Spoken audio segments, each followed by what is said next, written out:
नमस्कार साथियों, UPSC master में आपका स्वागत है। इस लेक्चर में हम चर्चा करेंगे अनुच्छेद 32 पर, जिसके विषय में डॉक्टर भीमराव अंबेडकर ने कहा था, यदि मुझसे पूछा जाए कि भारतीय संविधान में कौन सा अनुच्छेद सबसे अधिक महत्वपूर्ण है जिसके बिना यह संविधान निरर्थक हो जाएगा, तो मैं इस अनुच्छेद के सिवाय किसी और का नाम नहीं लूँगा। यही संविधान की आत्मा है और उसका हृदय है। बाकी सभी संविधान निर्माताओं ने संविधान की प्रस्तावना को इसकी आत्मा कहा था, इसका हृदय कहा था, जबकि डॉक्टर भीमराव अंबेडकर ने अनुच्छेद 32 को, जिसमें संवैधानिक उपचारों के अधिकार पर चर्चा की गई है, को संविधान की आत्मा और उसका हृदय कहा है। जब मनुष्य को विभिन्न प्रकार की बीमारियां होती हैं, जैसे यदि उसको शारीरिक बीमारी हो तो शारीरिक बीमारी के लिए वो डॉक्टर के पास जाता है, मानसिक बीमारी के लिए वो साइकोलॉजिस्ट के पास चले जाता है, आर्थिक बीमारी के लिए वो बैंक के पास जाएगा या किसी और फाइनेंसर के पास जाएगा। इसी प्रकार यदि संवैधानिक बीमारी हो जाए मनुष्य को, जो भारत में रहता है, वो नागरिक है या गैर नागरिक है, उसके संबंध में भाग 3 में अलग अलग प्रकार के मौलिक अधिकारों को प्रदान किया गया है। तो इसी संवैधानिक बीमारी के इलाज के लिए जो यह मनुष्य है, जिस डॉक्टर के पास जाता है, उसे ही भारतीय संविधान में अनुच्छेद 32 कहा जाता है। अर्थात इसमें संवैधानिक उपचारों का अधिकार पर खुली चर्चा की गई है। इस अनुच्छेद की समाप्ति के साथ ही भाग 3 में जो प्रदत्त मौलिक अधिकार हैं, उनका महत्व समाप्त हो जाएगा। इसी अनुच्छेद के माध्यम से भाग 3 में दिए गए मौलिक अधिकारों का प्रवर्तन होता है, और अधिकारों का महत्व तभी होता है जब उनका प्रयोग किया जा सके। ऐसे अधिकार जिनका प्रयोग ही ना हो या उनका प्रयोग किया जाना ही संभव ना हो, तो वो निरर्थक होते हैं। जैसे चीन के संविधान के आप देख लीजिए। चीन के संविधान में भारत के संविधान से ज़्यादा मौलिक अधिकार प्रदान किए गए हैं, परंतु वहाँ राइट टू कॉन्स्टिट्यूशनल रेमेडीज का उपबंध नहीं है, संवैधानिक उपचारों के अधिकार का उल्लेख नहीं किया गया है।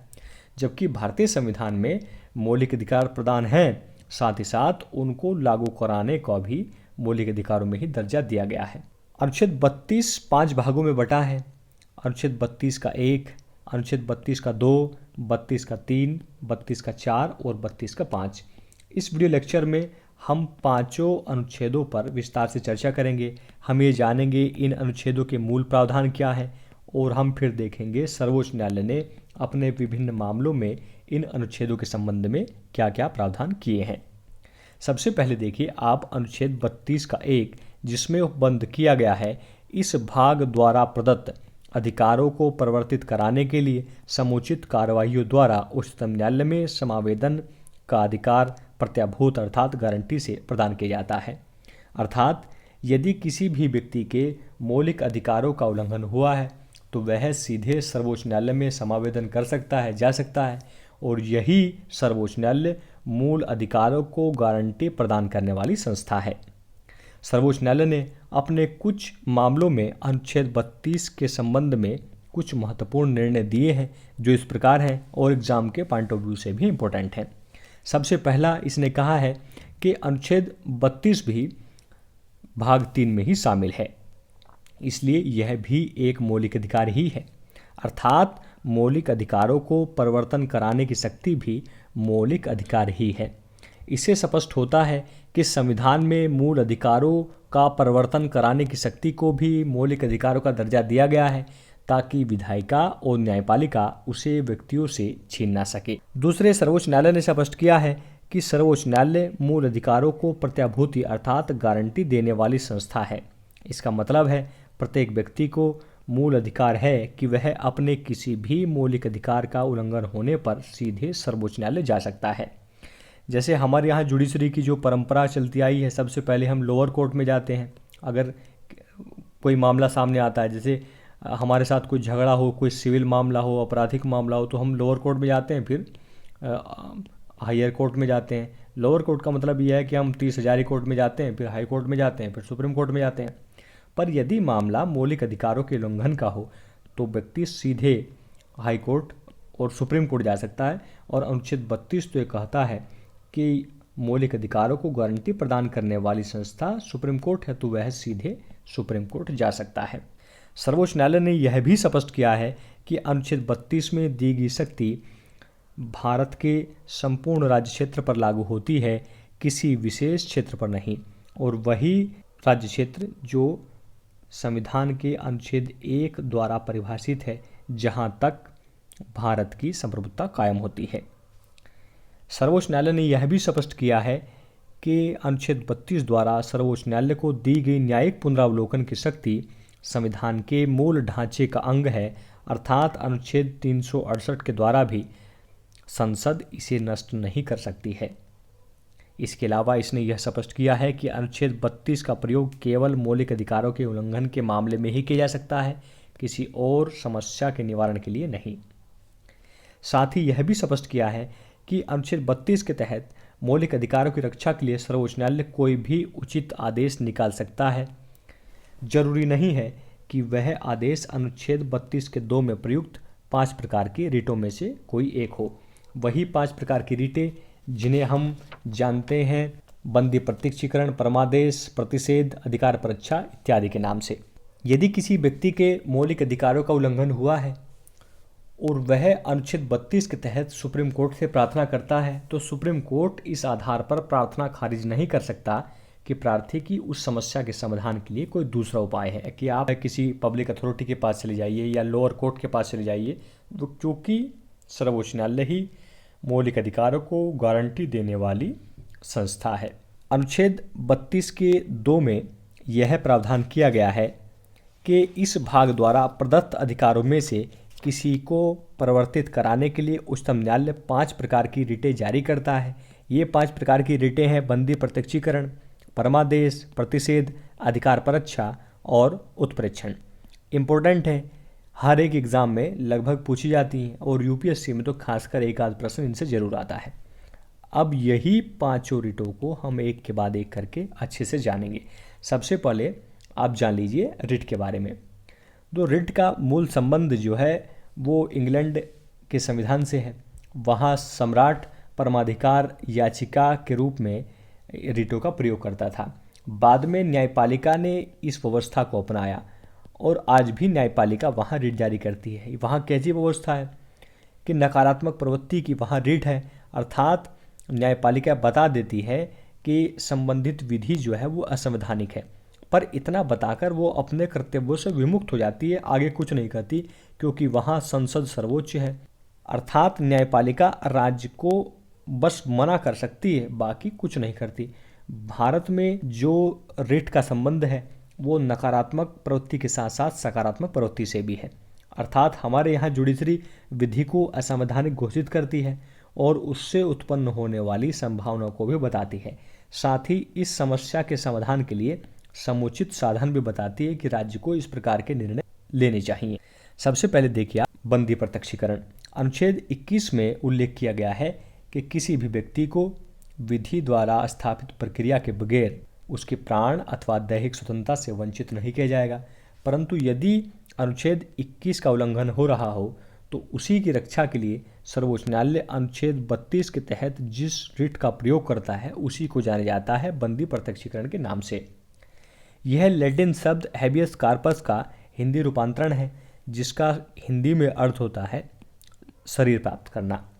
यह रिट एक प्रकार के आदेश के रूप में प्रयुक्त होती है। एक यदि किसी व्यक्ति ने किसी अन्य व्यक्ति को बंदी बना रखा है तो न्यायालय यह रिट जारी करता है और आदेश देता है कि बंदी व्यक्ति को न्यायालय के सामने पेश किया जाए, ताकि न्यायालय इस बात की जांच कर सके कि उस व्यक्ति को बंदी बनाए जाने के पीछे पर्याप्त कानूनी कारण है या नहीं, और यदि नहीं तो उसका अनुच्छेद 21 सुरक्षित किया जा सके और उसे कैद से मुक्त किया जा सके। सबसे महत्वपूर्ण, यह रिट केवल राज्य के अधिकारियों और प्राधिकारियों को ही नहीं बल्कि प्राइवेट व्यक्तियों को भी जारी की जा सकती है। जनरली ये रूल है कि यदि कोई रिट प्राप्त करनी है तो निवेदन उसी व्यक्ति को करना होता है, या तो वो स्वयं जाता है या वह अपने वकील के माध्यम से जाता है। परंतु बंदी प्रत्यक्षीकरण के मामले में इस नियम को लागू कराने में बहुत कठिनाई आती है। भारत में तो ऐसे मामले ज़्यादातर सुनवाई में आते हैं कि अवैध रूप से थाने में बंद कर दिया है, तो वहाँ वकील जो है साइन भी नहीं करा पाता, तो उसमें जो है वो बड़ी मुश्किल होती है कि वो ऐसा अवसर ही नहीं हो पाता कि व्यक्ति जो है न्यायालय के सामने आवेदन कर सके। ये बहुत चर्चाओं में रहता है और A.K. गोपालन का मामला आप देखें 1951 में जो रहा है, इस रिट का सबसे चर्चित मामला रहा है। कुछ मामलों में तो बंदी प्रत्यक्षीकरण रिट जारी ही नहीं की जा सकती, जैसे कि यदि किसी व्यक्ति की गिरफ्तारी वैध है, अर्थात उसे विधि द्वारा स्थापित प्रक्रिया के अनुसार ही गिरफ्तार किया गया है और अभी उसे गिरफ्तार हुए 24 घंटे नहीं हुए हैं और उसे 24 घंटे के भीतर मजिस्ट्रेट के सामने प्रस्तुत नहीं किया है। दूसरे, यदि किसी व्यक्ति को किसी अपराध में अभियुक्त घोषित कर दिया गया है और उसे जुडिशियल कस्टडी या पुलिस कस्टडी में रख दिया गया है, तो उसके खिलाफ भी रिट जारी नहीं की जा सकती। पता चले कि किसी की गिरफ्तारी हुई थी 302 में या 307 में या किसी और अपराध में, और वही जो है बंदी प्रत्यक्षीकरण रिट जारी करवाने की कोशिश करे सुप्रीम कोर्ट से कि उसका जो है अनुच्छेद 21 बाधित हो रहा है, तो नहीं होगा। और तीसरे, यदि निवारक निरोध विधि के तहत किसी व्यक्ति को नज़रबंद किया गया है तो भी बंदी प्रत्यक्षीकरण रिट जारी नहीं की जा सकती है। इसके अलावा जिस व्यक्ति पर किसी को अवैध रूप से कैद करने का आरोप है, यदि वह न्यायालय की अधिकारिता से परे है तो उसके विरुद्ध भी यह रिट जारी नहीं की जा सकती। जैसे आप देख लीजिए कि मान लीजिए बदमाशों ने किसी का अपहरण कर लिया है और आप अनुच्छेद 32 का सहारा लेकर जाओ सुप्रीम कोर्ट के अपहरण से मुक्ति दिला दो, तो पॉसिबल नहीं हो पाएगा क्योंकि वो न्यायालय की अधिकारिता से ही परे चला गया, वो तो अवैध है। सेना न्यायालय के आदेशों पर भी यह रिट जारी नहीं होती। इसका अपवाद है कि यदि सेना न्यायालय ने अपनी अधिकारिता से बाहर निकलकर या प्राकृतिक न्याय का उल्लंघन करते हुए किसी व्यक्ति को कैद कर लिया है तो ये रिट जारी की जा सकती है, जनरली नहीं होती। इसके अलावा यदि संसद या किसी अभिलेख न्यायालय की अवमानना किसी ने की है और इसी अपराध के चक्कर में किसी व्यक्ति को निरुद्ध कर दिया है, 14-15 दिन के लिए जेल में डाल दिया है, तो भी अनुच्छेद 32 के तहत यह रिट जारी कराने का कोई व्यक्ति मूल अधिकारी नहीं है। अर्थात इसका सीधा संबंध अनुच्छेद 21 की रक्षा से है। इसका प्रयोग उन मामलों में नहीं किया जा सकता है जहां किसी व्यक्ति को विधि द्वारा स्थापित प्रक्रिया के तहत दैहिक स्वतंत्रता से वंचित किया जा रहा है। शेष स्थिति में इसका प्रयोग किया जाता है। दूसरी प्रकार की रिट है परमादेश रिट। इम्पोर्टेंट है, यह ग्रीक शब्द है मैंडेमस, उससे बना है और इसका हिंदी रूपांतरण है हम आदेश देते हैं।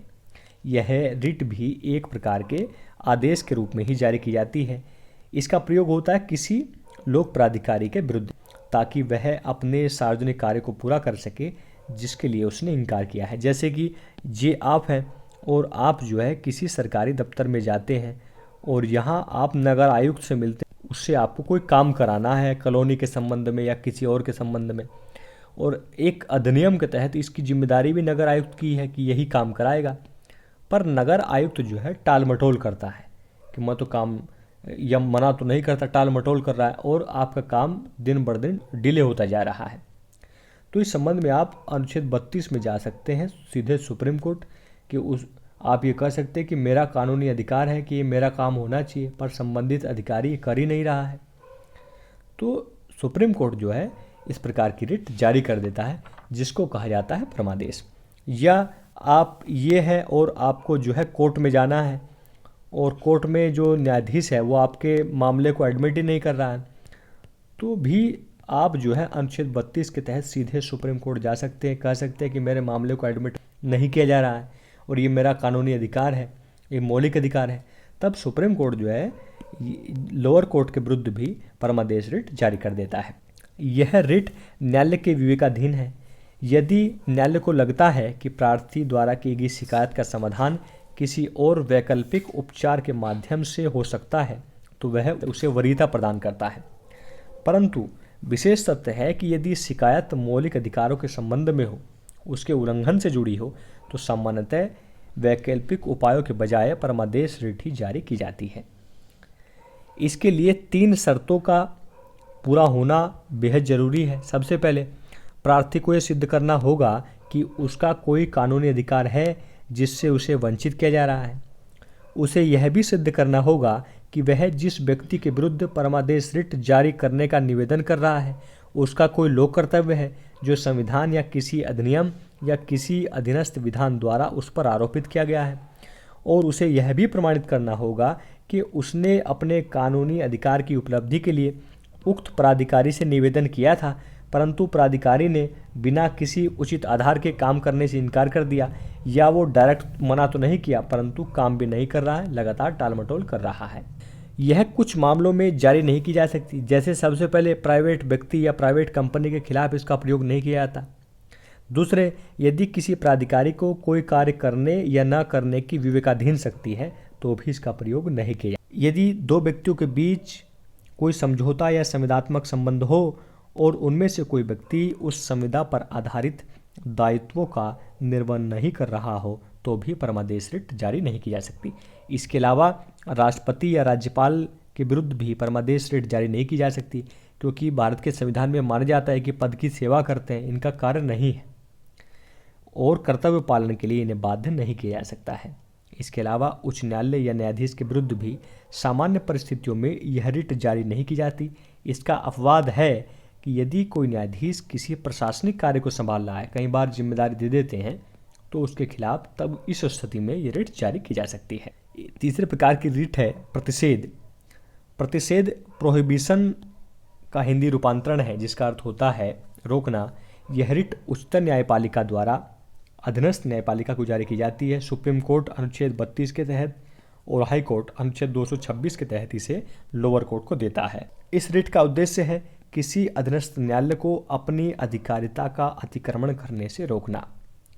जैसे कई बार क्या होता है कि न्यायालय जो है किसी मामले में अपने अधिकार का अतिक्रमण कर रहा हो, परंतु उसने अंतिम निर्णय नहीं सुनाया हो और व्यक्ति जो है सीधे सर्वोच्च न्यायालय पहुंच गया हो, तो वह जो है सर्वोच्च न्यायालय अधीनस्थ न्यायालय को आदेश दे देता है कि ये आपका अधिकार नहीं है।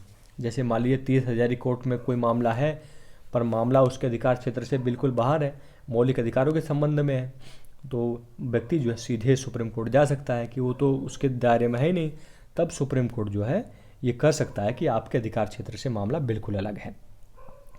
आप परमादेश और प्रतिषेध रिट में मूल अंतर देख लीजिए। परमादेश रिट कुछ करने का आदेश देती है, वो प्रशासनिक अधिकारी को भी दे सकती है और न्यायिक अधिकारी या प्राधिकारी को भी दे सकती है, जबकि प्रतिषेध रिट कुछ करने से रोकती है, केवल और केवल न्यायिक प्राधिकारियों को कहती है कि यह आपका अधिकार क्षेत्र नहीं है। इसी प्रकार की एक रिट है उत्प्रेक्षण रिट। यह भी उच्चतर न्यायपालिका द्वारा अधीनस्थ न्यायपालिका को जारी की जाती है। देखिए, यदि मामले पर विचारण हो रहा हो परंतु अंतिम निर्णय नहीं आया हो, अर्थात कोई जो न्यायालय है वह अपना अधिकार क्षेत्र का उल्लंघन कर रहा हो और करते करते ही व्यक्ति सर्वोच्च न्यायालय पहुंच गया हो, तो सर्वोच्च न्यायालय अधीनस्थ न्यायालय को आदेश दे देता है कि आपके अधिकार क्षेत्र से बाहर है। परंतु यदि व्यक्ति ने देरी कर दी हो और उसने अपने अधिकार क्षेत्र का उल्लंघन करके डिसीजन दे दिया हो, तो इस स्थिति में प्रतिषेध नहीं अपितु उत्प्रेक्षण रिट जारी की जाती है। इसमें शर्त यही है कि न्यायालय ने अपनी अधिकारिता से बाहर जाकर अंतिम निर्णय दे दिया हो। देखिए, 3 आधार हैं। सबसे पहले इस रिट को जारी कराने मूल आधार है कि अधिकारिता का उल्लंघन किया जा रहा है, अर्थात न्यायालय ने अपने अधिकार क्षेत्र से बाहर जाकर कोई निर्णय दिया हो, या इस रिट को जारी कराने की जो दूसरी शर्त है कि इस निर्णय देने में विधि संबंधी कोई भूल हुई हो, अर्थात अधीनस्थ न्यायालय ने किसी मामले में निर्णय देते समय कोई विधि संबंधी भूल कर दी हो, एरर ऑफ लॉ कर दिया हो, या तीसरी शर्त है कि अधीनस्थ न्यायालय ने प्राकृतिक न्याय का उल्लंघन कर दिया हो, अर्थात न्यायालय ने निष्पक्षता का ध्यान न रखा हो और दोनों पक्षों की सुनवाई को भी अधिकार नहीं दिया हो। तो इस प्रकार के मामले में जो सर्वोच्च न्यायालय है वो अनुच्छेद 32 के तहत उत्प्रेक्षण रिट जारी करता है और 3 प्रकार के उपचार देता है। सबसे पहले वो कर सकता है निर्णय को अवैध घोषित कर सकता है, उसको शून्य घोषित कर सकता है कि आपने जो निर्णय दिया है वो शून्य है। इसके अलावा सर्वोच्च न्यायालय यह भी कर सकता है कि अधीनस्थ न्यायालय से मामला अन्य न्यायालय में ट्रांसफर कर सकता है, अर्थात अन्य न्यायालय में मामले को स्थानांतरित कर सकता है, या उसी न्यायालय को प्रक्रिया बता देता है और पुनः सुनवाई का आदेश दे देता है। एक इसी प्रकार की रिट है अधिकार परीक्षा और ज़्यादातर ये चर्चा में रहती है। एक ग्रीक शब्द है क्यो वारंटो, उसी का ही हिंदी रूपांतरण है आपका प्राधिकार क्या है, जिसको संक्षिप्त में कहा जाता है अधिकार परीक्षा। न्यायालय इस रिट का प्रयोग करता है कार्रवाई के रूप में, जैसे कि यह रिट उस व्यक्ति के विरुद्ध जारी की जा सकती है जिसके संबंध में यह शिकायत की गई है कि उसने अवैध रूप से किसी सार्वजनिक पद को हथिया लिया है। इस रिट के माध्यम से न्यायालय उससे पूछता है कि उसने किस प्राधिकार से उक्त पद धारण किया हुआ है, और यदि वह व्यक्ति पर्याप्त कारण नहीं बता पाता तो न्यायालय अधिकार परीक्षा रिट जारी करता है और उसे पद से हटा देता है और पद को रिक्त घोषित कर देता है। जैसे अभी कुछ समय पहले यूपी पीएससी जो है वहाँ अनिल यादव चेयरमैन बना दिए गए थे, और ये चेयरमैन बनाए थे मुलायम सिंह यादव ने अपनी हठधर्मिता का प्रयोग करते हुए। पहले प्राइमरी स्कूल के कहीं प्रिंसिपल थे और सीधे इनको चेयरमैन बना दिया गया था। तब हाईकोर्ट ने आर्टिकल 226 के तहत उनके विरुद्ध अधिकार परीक्षा रिट जारी की थी। उनसे पूछा था कि भैया आपने किस प्राधिकार से ये पद धारण किया है, और जब वो पर्याप्त कानूनी कारण नहीं बता पाए कि आपका तो यहाँ कोई लॉजिक ही नहीं बैठता, तब न्यायालय ने उनको जो है बर्खास्त कर दिया था और पद घोषित कर दिया था। इसके लिए 3 शर्तों का पूरा होना जरूरी है, अर्थात 3 शर्तें पूरी होने के बाद ही जो कोर्ट है इस रिट को जारी करता है। सबसे पहली शर्त है कि जिस पद पर किसी व्यक्ति के अवैध अधिकार की शिकायत की गई है वो पद एक सार्वजनिक पद होना चाहिए, पब्लिक ऑफिस से रिलेटेड होना चाहिए। और दूसरा, जिस पद पर यह प्रश्न उठा है वह स्वतंत्र प्रकृति का होना चाहिए, अर्थात ऐसा तो नहीं हो सकता था कि मुख्यमंत्री जो है उसके अधिकार क्षेत्र में कोई पद था, स्वतंत्र पद नहीं था, वहाँ वो बैठा देते तो चल सकता था। ये स्वतंत्र पद होना चाहिए, अर्थात किसी के प्रसाद पर आधारित नहीं होना चाहिए। और तीसरा, जो व्यक्ति उस पर आसीन है उसकी नियुक्ति में संविधान या किसी अधिनियम का उल्लंघन होना चाहिए। तो इन्हीं 3 शर्तों के आधार पर यह रिट जारी की जा सकती है। यह रिट जो है एक विवेकाधीन उपचार है, अर्थात यह न्यायालय के विवेक पर निर्भर करता है कि वह यह रिट जारी करे या नहीं। कोई भी व्यक्ति इस बात का दावा नहीं कर सकता कि उसे यह रिट जारी कराने का मौलिक अधिकार है। साथ ही यह भी नहीं है कि शिकायतकर्ता के किसी मूल अधिकार का उल्लंघन हुआ हो तभी वह अधिकारी है। रिट जारी कराने का यह भी नहीं है। बस 3 शर्तें वो पूरी होनी चाहिए जो उपरोक्त कही गई हैं। देखिए, व्यवहारिक बातें तो कुछ इस प्रकार हैं कि भाग 3 में विभिन्न प्रकार के हमको मौलिक अधिकार प्रदान किए गए हैं। उनमें से कुछ मौलिक अधिकार जैसे 14-15 हैं। ये 14-15 जो मौलिक अधिकार हैं ये स्वतः ही लागू हैं, इनके लिए कोई विधि की जरूरत है ही नहीं। जबकि अन्य आप अधिकार देख लीजिए, 16-17 हैं या 18 हैं या 19 है, 20 है, 21 है, 22, 23, 24 हैं। आप कोई भी अधिकार देख लीजिए, उनको प्रभावी बनाने के लिए जो संसद है अनुच्छेद 35 के तहत विधि बनाती है, तब जाकर ये प्रभावी होते हैं। अब इन अधिकारों का यदि उल्लंघन हुआ है और आपको सुप्रीम कोर्ट जाना है तो एक प्रक्रिया के तहत जाता है जिसको वादी प्रतिवादी प्रक्रिया कहा जाता है। इसमें व्यक्ति या तो स्वयं जाता है या अपने वकील के सहयोग से जाता है, किसी और तीसरे व्यक्ति को प्रवेश का अधिकार नहीं होता। आम जनता की स्थिति तो ये है कि उसको अपने अधिकारों का पता ही नहीं है, और सबसे महत्वपूर्ण इतनी खर्चीली प्रक्रिया है कि आदमी सोचता है कि भले ही मौलिक अधिकारों का उल्लंघन हो जाए पर 20-50 हज़ार रुपये कौन खर्च करने वाला है। तो इन्हीं समस्याओं का समाधान जो है PN भगवती एक न्यायाधीश रहे हैं, उन्होंने जनहित याचिका के रूप में सोल्व किया है, जिनको हम एक अलग से लेक्चर के रूप में देखेंगे। अनुच्छेद 32 का 3 जिसमें यह प्रावधान किया गया है कि अनुच्छेद 32 का 1 और अनुच्छेद 32 के 2 में सर्वोच्च न्यायालय को दी गई शक्तियों पर कोई भी प्रतिकूल प्रभाव डाले बिना यदि संसद चाहे तो अनुच्छेद 32 में दी गई शक्तियों में से किन्हीं या सभी का विस्तार किसी अन्य न्यायालय तक कर सकती है। अर्थात आप इसको मोटे मोटे शब्दों में देख लीजिए, अनुच्छेद 32 के तहत मौलिक अधिकारों का रक्षण करता है सर्वोच्च न्यायालय और अनुच्छेद 226 के तहत इनका रक्षण करता है उच्च न्यायालय। ये भी 5 प्रकार की रिट जारी करता है और ये रिट केवल संबंधित होती हैं मौलिक अधिकारों से, जबकि अनुच्छेद 226 के तहत ये 5 प्रकार की रिट जारी करता है उच्च न्यायालय, पर ये रिट जो है वो मौलिक अधिकारों से संबंधित भी हो सकती हैं और अन्य मामलों से संबंधित भी हो सकती हैं। अर्थात हम ये कह सकते हैं कि रिट के मामले में अनुच्छेद 32 कमज़ोर है अनुच्छेद 226 के सापेक्ष। और अनुच्छेद 32 के 3 में तो यहाँ उल्लेख किया गया है कि जो है किसी अन्य न्यायालय में इस प्रकार की शक्ति का विस्तार कर सकती है संसद। तो किसी अन्य न्यायालय का मतलब यहाँ अधीनस्थ न्यायालय से है, क्योंकि 226 के पास तो ऑलरेडी इस प्रकार की पावर है। चलिए, इसी प्रकार का एक अनुच्छेद है अनुच्छेद 139, उसमें व्यवस्था की गई है कि संसद सर्वोच्च न्यायालय को मूल अधिकारों से अलग विषयों पर रिट जारी करने की शक्ति प्रदान कर सकती है, अर्थात ऐसी शक्ति जो 226 में उच्च न्यायालय के पास है।